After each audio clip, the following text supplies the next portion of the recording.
Hello అండి, welcome to our channel. ఒక 2-3 days వరకు అయితే మా ఇంట్లో చాక్లెట్ ఫెస్టివలే అవుతుంది.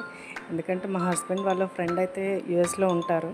పిల్లలు ఉన్నారని చెప్పి అయితే మా కోసం సెండ్ చేశారు ఈ చాక్లెట్స్ అన్నీని. ఫ్రెండ్స్ అయితే ఫారెన్లో ఉంటే ఇదో బెనిఫిట్ ఉంటుంది కదండి, just for kidding. Thank you అన్నయ్య, thank you for so much. మనం ఉన్నామంటూ గుర్తుంచుకొని పంపించే వాళ్ళు ఉండడం అంటే అదో హ్యాపీ మూమెంటే కదండి. అండ్ మేమైతే ఇక్కడ చాక్లెట్స్ని ఫుల్గా ఎంజాయ్ చేసేస్తున్నాం. అండ్ ఇంకో చాక్లెట్స్ అనమాట. ఇది ఇంకో ఫ్రెండ్ ఫారెన్ నుండి వచ్చినప్పుడు అయితే తీసుకొచ్చారు. మొత్తానికి ఫ్రెండ్స్ ఫారెన్లో ఉండడం ఏమో కానీ మేమైతే ఫారెన్ చాక్లెట్స్ అన్నీ బాగానే లాగిస్తున్నాం.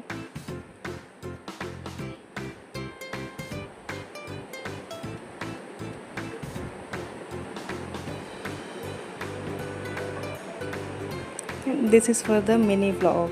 Thank you for watching. Subscribe for more.